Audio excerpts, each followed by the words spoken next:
Politicians lie. You know this. Everyone knows this. And yet, it works. Every election cycle, every press conference, every carefully crafted statement that contradicts last year's carefully crafted statement, the lie lands.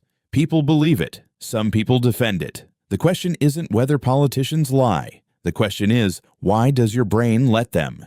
Before we go further, let's be clear about something. The people who believe political lies are not less intelligent than the people who don't. Research consistently shows that belief in political misinformation is not correlated with IQ. It is correlated with something else entirely: identity, tribal belonging, the specific psychological needs that politics fulfills. Your brain doesn't evaluate political claims the same way it evaluates other information. It evaluates them through a filter, and that filter has almost nothing to do with truth. Start here, because most people have this backwards. Politicians don't lie because they're uniquely corrupt. They lie because lying works, and the incentive structure of democratic politics rewards it. Psychologist Robert Feldman's research on deception shows that the average person tells 2 to 3 lies per 10-minute conversation. Politicians are not more dishonest than the general population per lie. They are simply operating in an environment where the consequences of honesty are uniquely severe. Telling voters that their favorite policy is economically impossible costs you their vote. Telling them what they want to hear keeps you in power. This is not cynicism. This is a rational response to an incentive structure that punishes truth and rewards comfortable fiction. The system produces liars not because politicians are bad people, but because honest politicians lose.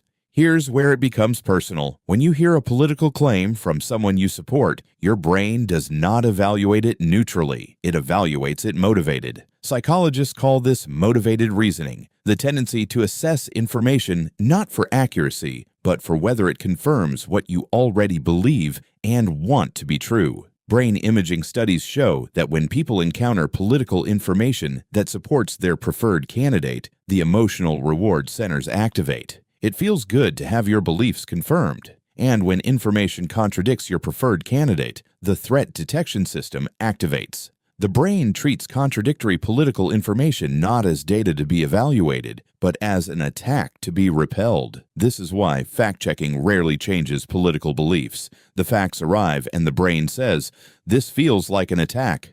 I will defend." You're not evaluating the claim. You're protecting your team. Here's the mechanism that explains how obvious lies become accepted truths. In 1977, psychologists Lynn Hasher, David Goldstein, and Thomas Tapino discovered something that should disturb everyone. Simply repeating a statement, regardless of its truth, makes people more likely to believe it. They called this the Illusory Truth Effect. Your brain uses familiarity as a shortcut for truth. If something sounds familiar, if you've heard it before, it feels more true. Not because it is, but because the brain cannot always distinguish between "I've heard this before" and "I know this to be accurate." This is why political messaging repeats the same phrases endlessly, not because repetition is persuasive in the traditional sense, but because repetition literally rewires what your brain accepts as fact. The lie that is told often enough stops feeling like a lie. It starts feeling like something you already knew. Here's the deepest mechanism and the hardest to override. For many people, political affiliation is not just a policy preference. It is an identity. It connects to community, to family history, to a sense of who you are and which group you belong to. And once a political position becomes part of your identity, the psychological cost of abandoning it is not just intellectual. It is social. It is personal. It feels like a kind of self-destruction. Psychologist Kahan calls this identity protective cognition. When faced with evidence that contradicts their political group's position, people don't update their beliefs. They become more entrenched. Because updating would mean betraying the group.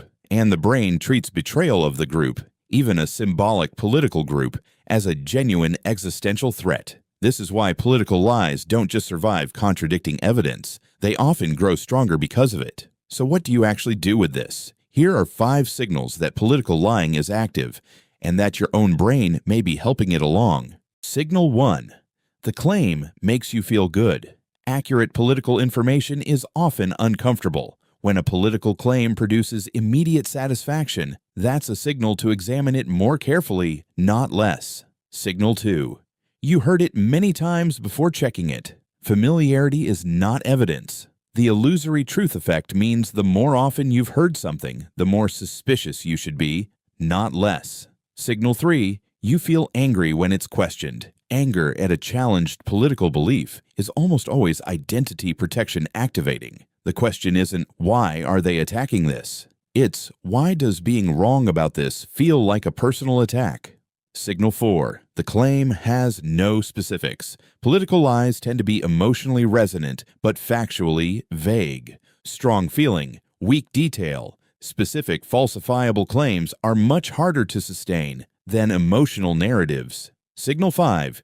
You would believe the opposite if your side said it. This is the cleanest test. Ask yourself, if a politician I oppose made this exact claim, would I accept it without scrutiny? If the answer is no, you're not evaluating truth.